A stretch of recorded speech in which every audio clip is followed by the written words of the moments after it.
Mayong hapon si Yuki.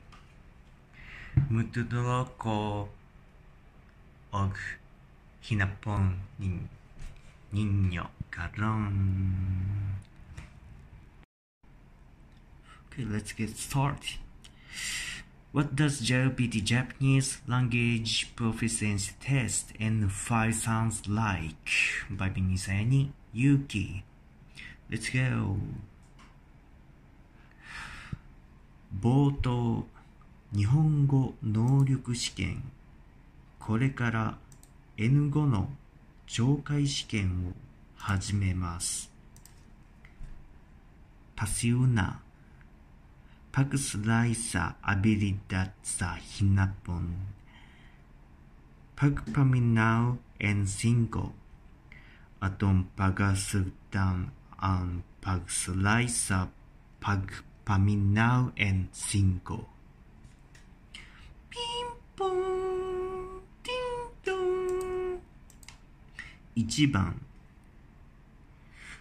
Primeron pagtana.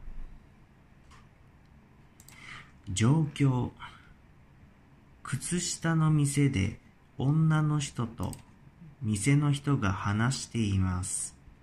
女の人はどの靴下を買いますか？ Situation. Adunay babae og tindero nag-istorya sa sulod sa tindahan og medyas. Unsa na klas sa medyas ang paliton sa babae?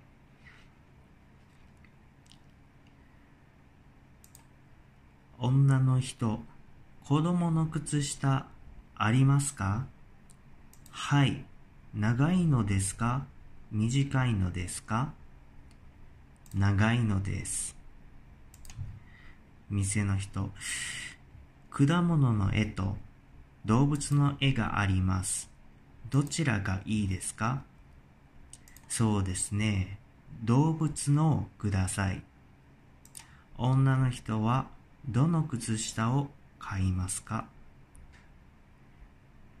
？Babae. Ano na ba kamoy medyas na pambata diri?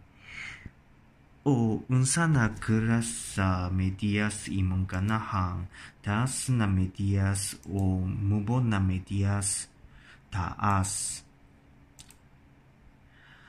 Aduna kami medyas nga prutas ang patik og medyas naga mananap ang patik. Unsa na patik imong ganahan? Kanang palihog ko sa mananap ng kapatik. Question. Unsa ang pagapaliton sa babae? How was it? Did you understand? Kapalo ka? See you next time.